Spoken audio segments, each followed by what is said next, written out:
Kumbwame bundu ja Kongo. Kumbwame bundu ja Kongo. Kumbwame bundu ja Kongo. Kumbwame bundu ja Kongo.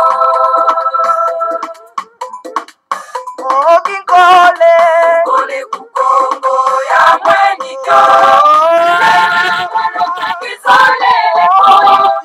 Ina ya tena mani mumbanye. Kukuluza kanda ja Kongo. Kukuluza kanda ja Kongo. Vita ku Kongo ya mweni so. Ina ya tena mani mumbanye. Mwana vita ku Kongo. Mwana vita ku Kongo. Kiaje Kongo ya mweni so. Ina ya tena mani mumbanye. Ngomba kanda ja Kongo. Ngomba kanda ja Kongo. Tombe ya mweni so. Ina ya tena mani mumbanye. Uzonga tembe ku Kongo. Uzonga tembe ku Kongo. Kumbwame bundu ja Kongo. Kumbwame bundu ja Kongo. Kumbwame bundu ja Kongo. Kumbwame bundu ja Kongo. Kumbwame bundu ja Kongo. Kumbwame bundu ja Kongo.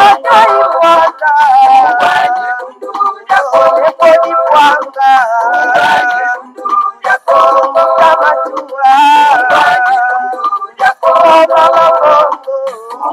bundu ja Kongo. Kumbwame bundu ja Kongo. Kumbwame bundu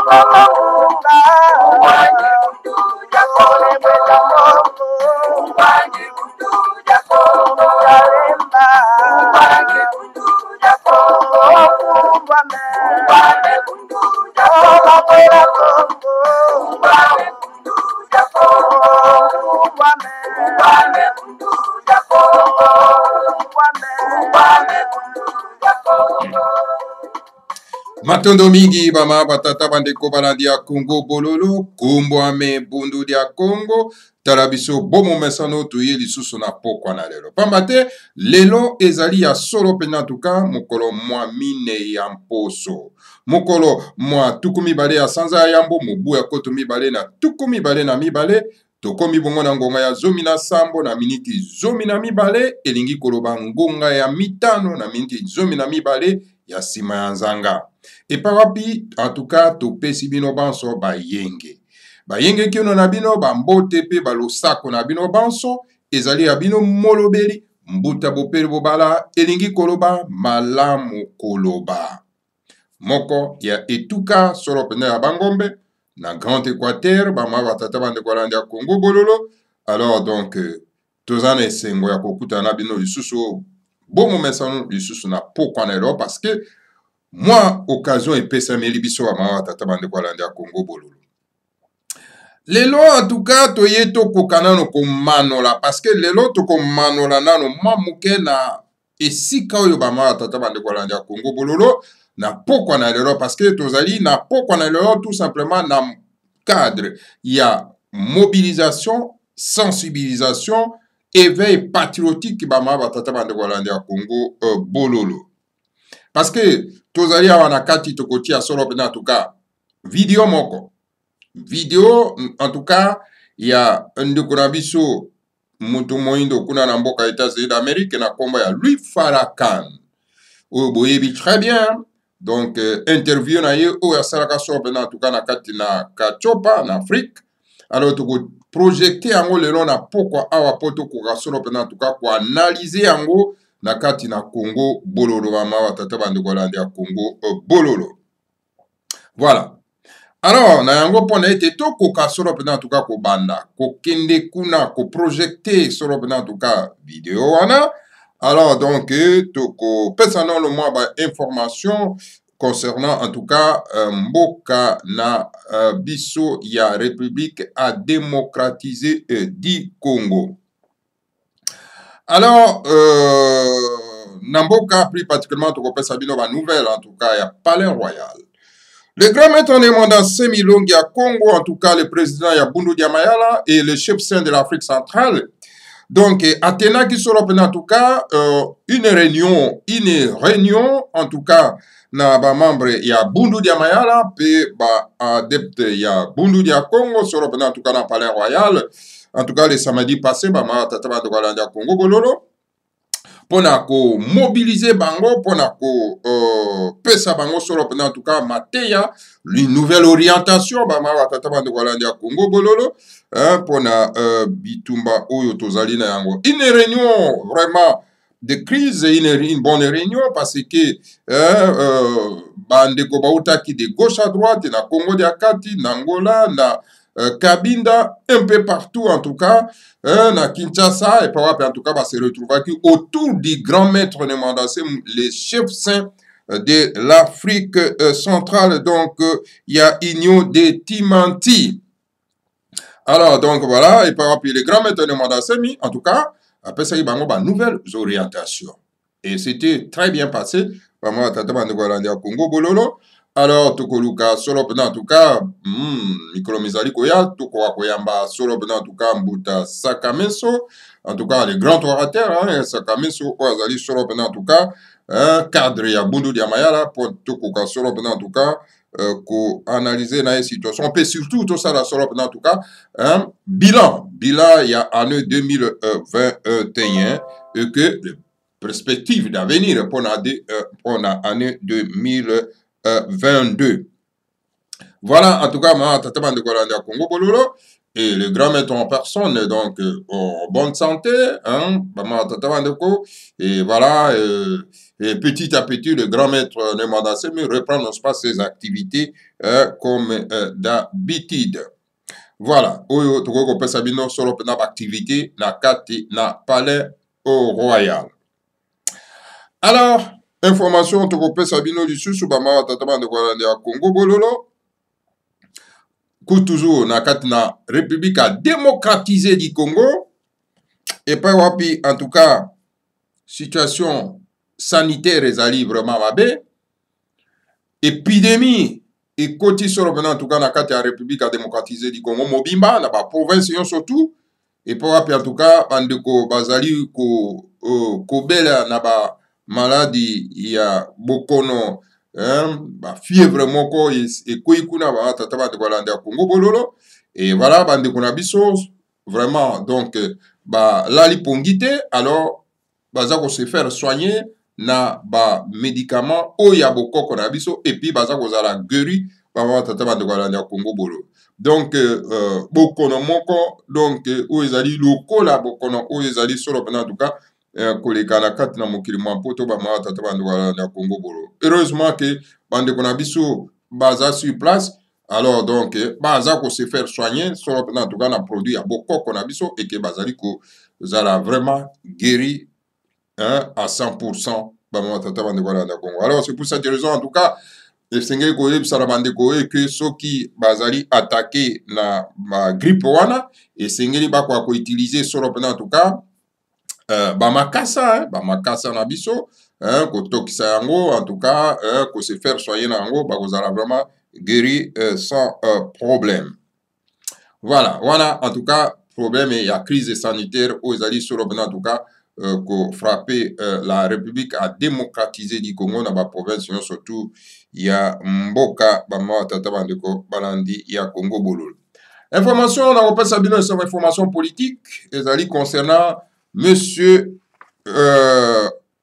Kabundu wa Kabundu. Monsieur Kabundu wa Kabundu, azali vice-président. Il y a Assemblée nationale, et puis président, il y a IDPS. Donc, vous voyez très bien qu'il y a démissionné qui, boyebi très bien, Troubela qui a la fois passée. hein? Donc tous répéter en sous lelo, donc voilà. Et lelo oyo en tout cas monsieur Kaboun, tu vois Kaboun azali sous en tout cas na Assemblée nationale comme vice-président à Boaki Eponze. Alors, donc voilà, il y a une guerre entre Yéna et Ndekonaye, il y a même État autonome, il y a Kassai. Donc voilà, situation est allée un peu confuse. Hein, aussitôt, alors donc, monsieur Tshisekedi Chilombo a nommé sur le en tout cas monsieur Kabouya, a placé, il y a monsieur Kaboun comme président, il y a IDPS. Voilà donc situation politique en bref, en tout cas, alors, toujours dans la situation politique, qui est calendrier électoral.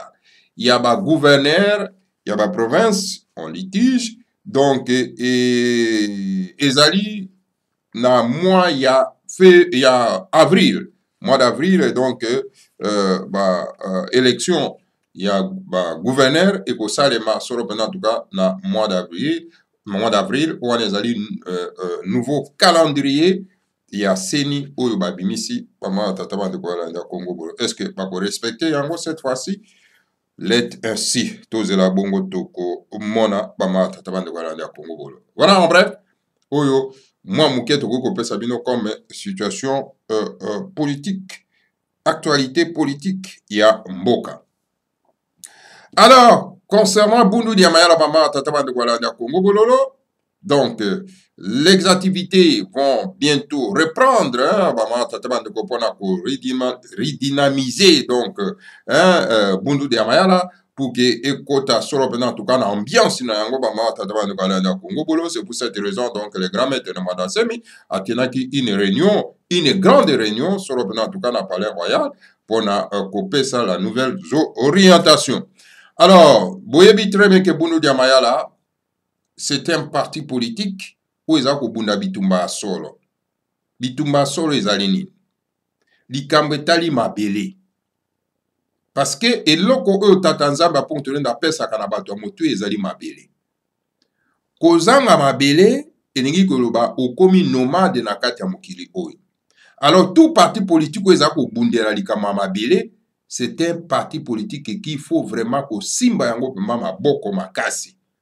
Ko simba yango très bien parce que ezo bunda bitumba malam. Bundu Diamayala ezo bunda bitumba ya bonne gouvernance. Parce que vous voyez très bien que mboka ezali gouverner te. Bato baza ko kama mboka, baza ko pie mboka. Baza ko yiba kita mboka. Baza ko appauvrir notre peuple. Situation économique est comme grave, vraiment très grave. Alors donc le seul parti politique aux Arabes pour Nabitumba pour a été mboka ekoma modernisé, mboka social et bonga ezali Bundu Diamayala. Bon, le cas de Bundu Diamayala ezo mené bitumba moko très difficile. C'est pour cette raison que Bundu Diamayala ne bénéficie aucune aide financière de la part ya l'autorité en mboka. Alors, vous voyez très bien que bitumba nyonso tout ya mokili esengaka ba moyens financiers. Alors, esengeli na biso, ceux qui tozali na esprit patriotique et nationaliste pur et dur, to financer Bundu Diamayala pour que et mener à bien son combat ya libération. Vous comprenez? Alors donc, parce que Bundu Diamayala ezali un modèle pour la union de Timati. Alors, donc, province yon surtout, et ko copier modèle wana, ou et pas ko kotsa na ba province na yango, pour na été tout ça ce qu'on appelle le développement simultané yamboka. Alors, mes chers frères, toujours senga na bino boko ko s'adhérer massivement, peut bo participer financièrement, hein, pour na ko tombo la solo pena, en tout cas, parti Bundu Diamayala. Yango toza ko senga na bino, aide na bino ezali na bosenga mingi penza, hein, poto sunga parti wana po etombola, etombwana. pour que elonga bitumba na yango kokanga maboko te ndeko kokanga maboko na situation toza na yango ozali complice. Alors donc tia maboko na libenga sunga parti adhérer massivement na kati pona kopesa nguya kotindika parti pona ete ekenda de l'avant. Alors voilà, bama tata bande ko alanda Congo bolo ba oyo balingi solo pena en tout cas ko s'adhérer na kati ya parti esenge ba consulter solo pena en tout cas Mbuta Saka Menso akopesa bino modalité d'adhésion parce que c'est un parti panafricain d'avant-garde. Alors boyebi très bien que un parti panafricain ezo tiré idéologie nango wapi idéal nango ezali nini faut koyeba idéal ya parti. Il faut qu'il y ait une idéologie à parti. Il faut qu'il y ait une devise à parti. Parce que parti, bunu diama eza kotire idéal nango, ezali donc na bokoko ya biso, na culture ya biso. Mais un parti politique eza kotire solo pena nguya nango na kati ya bokoko ya biso, c'est un parti qu'il faut soutenir. Parce que ezali parti ya moyibite, eza parti ya lokosote, eza parti ya pillage te, mais ezali parti oyo ezotamba na bavare moral et spirituel. Na botosi ya mibeko ya tata Nzambe ya Punctulendo, tata Nzambe ya Congo. Alors c'est pour cette raison, esenge na bino ko s'adhérer. Alors pour na ko s'adhérer, alors esenge bo contacter Mbuta Saka Menso. Numéro de téléphone ezali 00243 81 26 88 008. Je vais reprendre 00243 81 26 88 008. Vous contactez Mbuta Saka Menso. Alors comme ça, à Kopé Sabino, donc modalité, il y a adhésion, il y a la carte, il y a partie Bundu Diamayala. Il y a les grands maîtres Nemadansem. Maintenant, Domingue Nabinobas. Alors, donc, voilà, tout mes canaux ont projeté, en tout cas, vidéo, on a même les bino, tout en forme à audio. Alors, comme ça, tout landa, bungo toi, ça, c'est que commentaire, analyse na yango, pas ma tata de Walanda Congo bolo. Maintenant, Domingue Nabinobas, tout landa solo, en tout cas, na kimia yonso, ndekonabiso, lui, Farakan. Louis Kahn est un chef religieux et militant politique américain qui dirige la Nation of Islam. Il est connu pour son langage dur.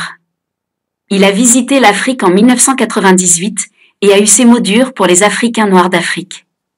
Écoutez et jugez par vous-même s'il dit la vérité ou non.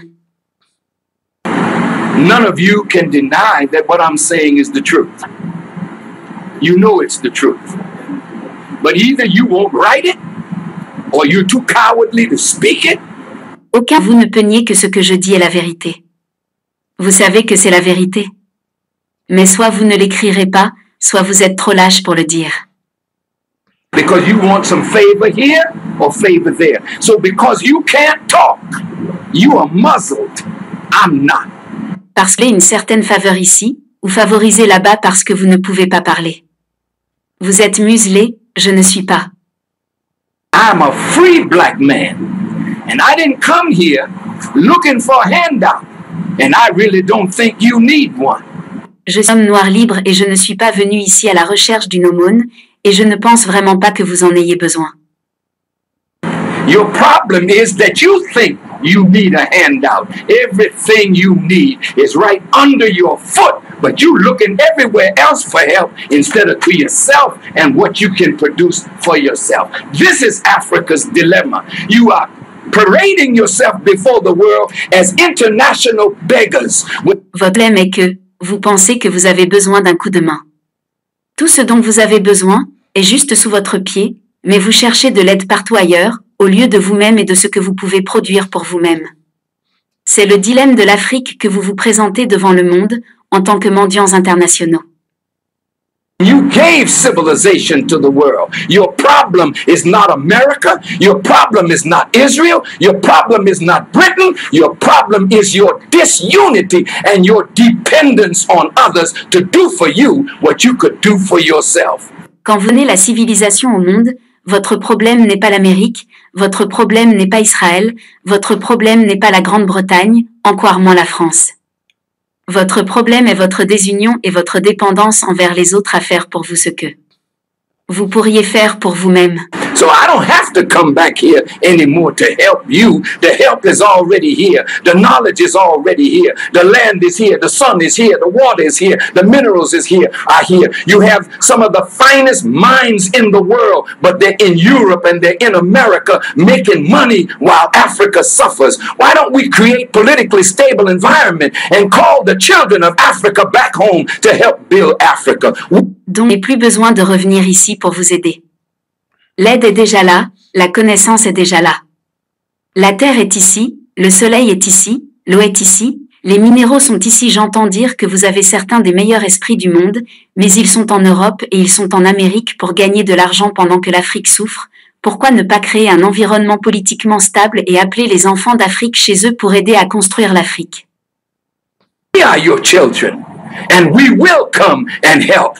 But don't expect us to come with billions of dollars when we don't have it. We're struggling in America. But you got it all right here under your foot. And you should be ashamed not to look to yourself, begging white folk to give you what you could give yourself.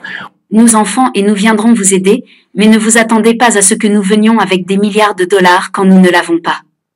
Nous luttons en Amérique, mais vous avez tout ce qu'il faut ici sous votre pied, et vous devriez avoir honte de ne pas vous regarder mendier, les Blancs pour vous donner ce que vous pourriez vous donner vous-même. What I said today, which one of these countries is going to give you $20 million? America's not going to give you $20 million. You got it right here, but your disunity won't allow you to pool it. It's your fault. And you got to accept that responsibility. That is why my message is atonement, reconciliation, and responsibility. We got to stop blaming everything on somebody else and see what is our responsibility. Ce qui aujourd'hui, quel est l'un de ces pays qui va vous donner 20 millions de dollars? L'Amérique ne va pas vous donner 20 millions, vous l'avez déjà ici, mais votre désunion ne vous permettra pas de l'avoir. C'est de votre faute et vous devez accepter cette responsabilité. C'est pourquoi mon message est l'expiation, la rédemption, la réconciliation et la responsabilité. Nous devons cesser de tout blâmer quelqu'un d'autre et voir quelle est notre responsabilité. Pensez Louis Farrakhan a dit la vérité ou non? Le problème de l'Afrique est-il dû aux Africains ou au monde occidental? En tout cas, merci beaucoup. En tout cas, Maton Domingue, en tout cas, Bama Batata Bandegwalandi à Congo Bololo, Tolandi Solo, en tout cas, intervention musclée, en tout cas, il y a Ndekonabiso, Louis Farrakhan, en tout cas, Nakati, na États-Unis d'Amérique. Alors, Bama Batata Bandegwalandi à Congo Bololo, tout quoi qu'on analyse ensemble, en tout cas, intervention musclée, en tout cas, il y a Louis Farrakhan, Makambo Oyo, Aotikolobawa. Alors, tout orienté sur en tout cas, intervention, il y a Louis Farrakhan. Na situation il y a mboka na biso la République a démocratisé du Congo bama tata bande kwalandia Congo bolo. Alors tala situation tozana kati ya mboka ma tata bande kwalandia Congo bolo. Et pas wapi en tout cas mboka tozana kita mais kasi tala bakonzi oyo babengi bango bakonzi baza ko kenda ko sengaka na libanda zuwa par exemple monsieur Chilombo. Oyo aza ko salaka ba voyage inutile, des voyages inutiles. Na libanda pona kokenda kolukaka ba aide kokenda kosengaka kokomaka un mendiant na libanda pendant kaza na mboka oyo pa wapi en tout cas kita etondi et pa wapi en tout cas ba américain ba chinois ba nani baza koya kozwa en tout cas kita pe baza kokenda ko s'enrichir tout simplement parce que manque ya vision ezate. Alors ce que moto aza na vision lokola les grands maîtres de mandasin mais un visionnaire. Alors donc, akoye bisabango makamundenge nini ya kosala. Ah non, cet homme-là dérange. Alors comme ça, il faut l'arrêter, il faut le condamner, il faut le tuer. Chercher à le tuer. Tentative d'assassinat. Parce que cet homme-là, c'est un visionnaire. Il vous donne les choses que vous ne comprenez pas. Au monu, bakei, Chilombo, ake na réunion, na monsieur Hippolyte Kanambe pour organiser en tout cas plan et assassinat na moto oyo aza koloba vérité pour na koluka ko bongisa mboka. Alors il faut envoyer, n'est-ce pas, bah, élément terroriste pour na kokena ko assassiner. Qui oublie, n'est-ce pas, Mokolwana, il y a le 24 avril. Maman tata bande Walandi à Congo Bolo. Qui va oublier ça? Hein? Bolingi motoyo azo laksabino boignate. Azo laksabino nzela ya kobimate. Bolingi te. Bozo ko préférons au contraire koluka ko éliminer moto wana oyo tobengi la voie salvatrice. Comment vous pouvez chercher à éliminer la voie salvatrice? Mais c'est incroyable, maman tata bande Walandi à Congo Bolo. Alors lui Farrakhan a bien. Pourquoi pas qu'on crée un environnement stable, un environnement politique stable, où il peut permettre que Batoba ou Talibanda pour investir. C'est quoi Bato Bazan dans Libanda? Au Bazan n'a pas moyen. Il y a des Congolais qui ont des moyens à l'extérieur. Mais ils ne voient pas de quel miracle va quoi causer en Amboka pour investir. Pas du tout. Parce que environnement politique est allé malamouté. Et c'est ça, ce combat que les grands maîtres de Mandasemi mènent pour mettre en place un environnement politique stable pour investir pour investir dans Mboka pour le développement en Mboka. Alors, un homme comme ça, ah non, non, non, cet homme-là dérange. Il faut l'assassiner, il faut l'éliminer. Mais pour Boti Kalanine, n'a pas foutard, n'a pas médiocre. Et c'est pour ça qu'au moment Chilombo qui vient, il dit non, écoutez, Mboka c'est Koufa, Ngana ye, na cercueil pour la Kukunda yango. Mais Mboka et Koufa, les gens, pas à quoi millions de dollars. Pas même des centaines, mais des millions. Mboka et Koufa. Mboka et Koufa, mais les gens ont des comptes à banque, des millions et des millions, dans la banque à Bapaï. Non, mes chers frères. Mes chers frères, de réfléchir ensemble dans l'intervention à lui Farrakhan. Alors bien, il y a des grands esprits. Hein? Oyo, ezana libanda. Eza kozerake environnement politique stable kwa kokota. Pour être baya ko investir. C'est ça la lutte du grand maître de Mandasemi. Créer un environnement politique stable dans Mboka pour que bato bazana libanda baya ko investir. Créer un État fédéral. Parce qu'avec le fédéralisme, il peut permettre tout ça un développement simultané. C'est-à-dire, la province, surtout, est comme les États fédérés, dans le fédéralisme, ou est pas plutôt ça, ce qu'on appelle un développement simultané. Ah non, tout ça, c'est un État unitaire. Pour piller Mboka. Mais vous n'êtes pas des visionnaires, vous les politiciens au Congo. Hein? Vous n'êtes pas des visionnaires. Moto moko abiki sakamboka. Moto moko peut sauver tout un pays. Et dans Kakamboka, nous avons une personne visionnaire. Le grand maître de Mandasemi, c'est un visionnaire. Cessez de l'attaquer. Cessez donc de l'isoler. Cessez de l'isoler. Collaborez avec lui. Pour que ton coca tombe la mboka. Regardez ce que vous faites, vous les politiciens. Vous l'attaquez. Regardez les médias. Vous l'attaquez. Vous les diabolisez.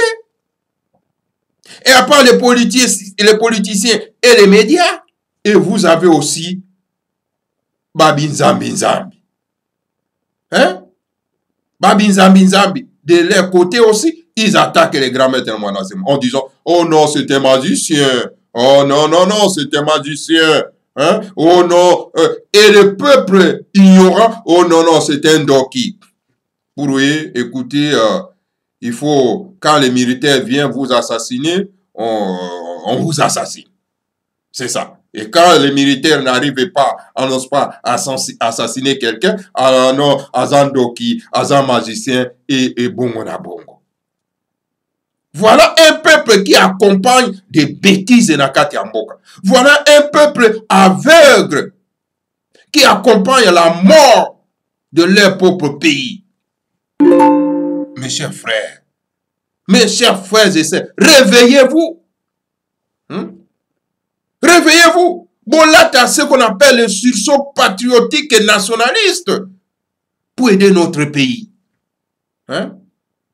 Voilà les idées salvatrices. Oh, les grands maîtres de Mandassé Mazana Ango. Ton maître yango au service et à nation. Pour n'être to koka kotombola mboka wana eza kozela solo pena en tout cas bana na yango bakwa kotombola yango. Suivez en tout cas un grand esprit, le grand maître de Mandassemi. Collaborez avec lui. Allez pousser des connaissances chez lui. Pour n'akoti yango au service et à mboka. Voilà Congo Bololo. Le grand maître de Mandassé dit il faut refonder, donc il faut refonder donc mboka wana. Donc comme c'est un état fédéral, état unitaire et procuré de l'autre mon côté que la souffrance et la misère. Bon, c'est la violence parce que un pays où le peuple, le social est mauvais et que nakanini na violence. Alors, le kola bino bozo ko sala ndengwana pour être bon accompagner mboka na violence, alors vous allez payer le prix le plus cher. C'est ça, Bama Tata Bandekolanda Congo. Suivez la voie salvatrice pour sauver la République. Et le grand maître de Mandassé, mais c'est la voie salvatrice. Mais tant que coalition, d'un côté, politicien, de l'autre côté, binzambi, tona bonzambi, paya, bato basimbi bibia, oya kola sabiso pongi, bosali coalition pour combattre la voie salvatrice. Mais mes chers frères, je vous dis en toute vérité, votre combat n'aboutira à rien. N'aboutira à rien. Beaucoup à regretter après parce que vous avez perdu trop de temps en attaquant la voie salvatrice. Vous avez les yeux pour voir, mais vous ne voyez pas. Vous avez les oreilles pour entendre, mais vous n'entendez pas parce que vous êtes muet, vous êtes sourds. Vous avez yokate. Mais biso tozoya na Congo Bololo pour na kofungola bino matoi, pe kofungola bino miso bon mona pour kofungola matoi pour boyoka. Alors, comme ça, avec le temps, vous allez suivre, n'est-ce pas, la voie salvatrice. Voilà les grands maîtres de Mandassé, c'est la voie salvatrice. Il a la vision. Tous ceux qui l'attaquent, ce sont les chiens de l'ennemi. Bamboya bapaya. Wo. Bazo tinda bango. Bazo tinda bango. Ils en à côté, homme politique à Congo. Ils en à côté, homme, soi-disant, entre guillemets, religieux, ne sont pas religieux. Ce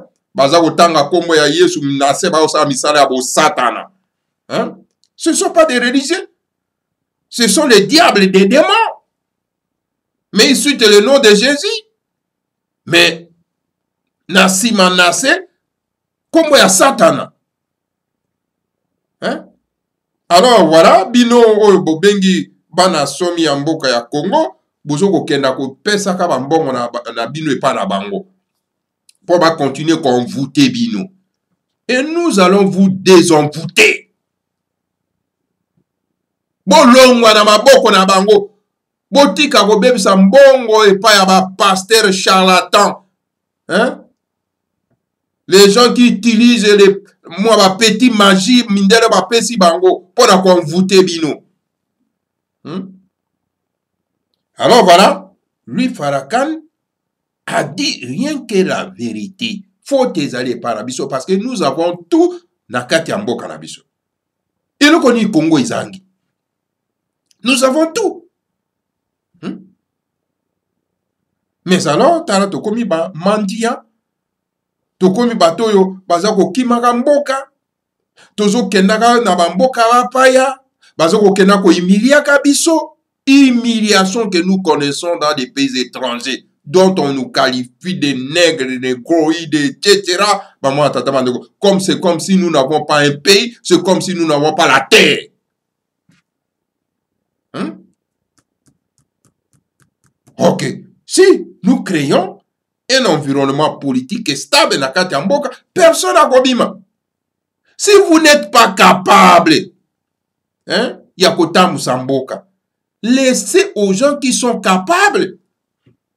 Hein? Pour dire qu'on insister autant Moussaka Kamboka pendant que vous allez être capable. Ça n'a pas un sens, maman, tata Congo. Hein? Prenez le pouvoir, dites que non, écoutez les grands maîtres de Mandassem, je suis incapable de diriger. Prenez le pouvoir, alors, donc, meka kotia ba idée oyo zali na yango pour sauver la République. Écoutez bino combien? Hein? Ça vous coûte combien? Mais makanisi na bino zali kaka koyiba kokeno kotonga libana. Koyiba kokeno tia mbongo na banque ya bapai. Ça ne va pas. Maman tata wande wala na Congo bolo.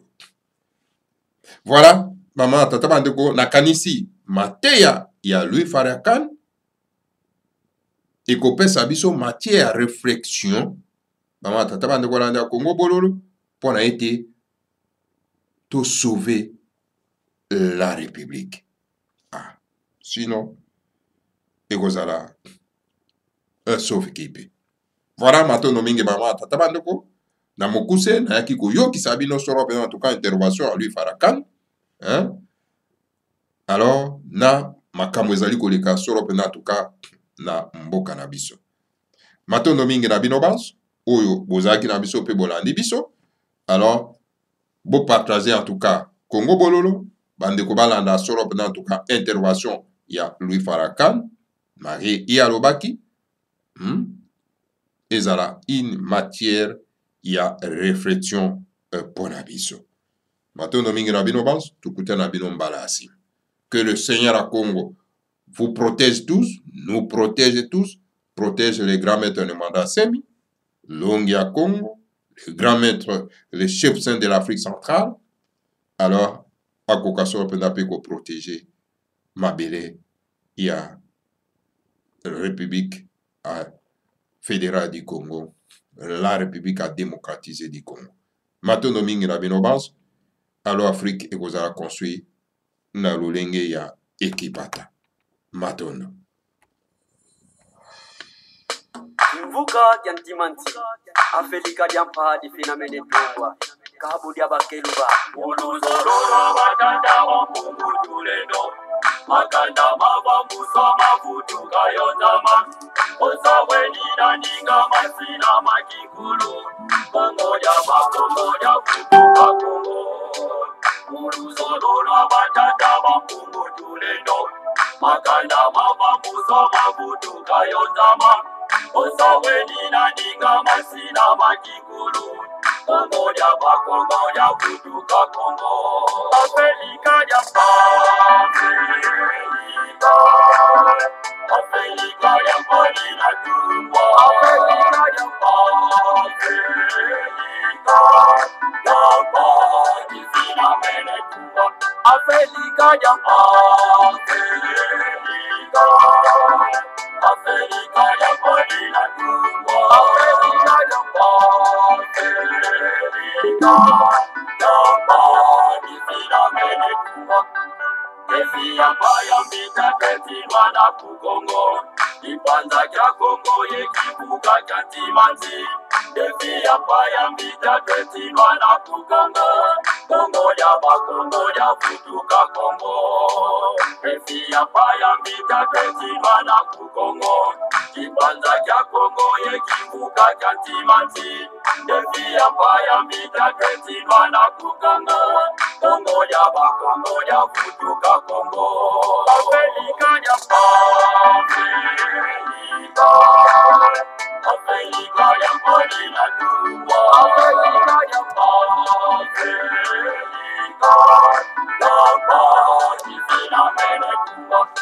Africa ya Africa ya Polina Dumbo. Africa ya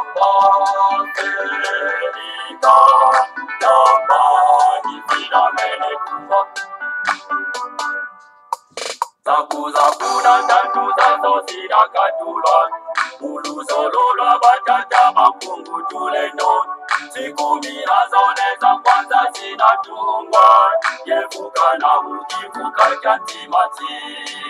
Zakuzakuna ntantu zazo zirakatulwa ulusolo lwabatata makungu tuleno zikumi nazo neza kwanza zinatungwa yevukana mukivuka kya ntimatsi. Afrika ya Afrika ya Polina Dumbo. Afrika ya Jamani Philomene Dumbo. Afrika ya Afrika ya Polina Dumbo. Afrika ya Jamani Philomene Dumbo. Zikumi nazo leza kwanza zinatungwa Kongo kwimakambu bengela kuva kuzami Oyo makajanga kivuku bangichwapa Kasaimu kivuka kya ntimatsi. Zikumi nazo leza kwanza zinatungwa Kongo kwimakambu bengela kuva kuzami Oyo makajanga kivuku bangichwapa Kasaimu kivuka kya ntimatsi. Afrika ya Afrika ya Polina Dumbo. Afrika ya Jamani Philomene Dumbo. Afrika ya Afrika ya Polina Dumbo. Afrika ya Jamani Philomene Dumbo.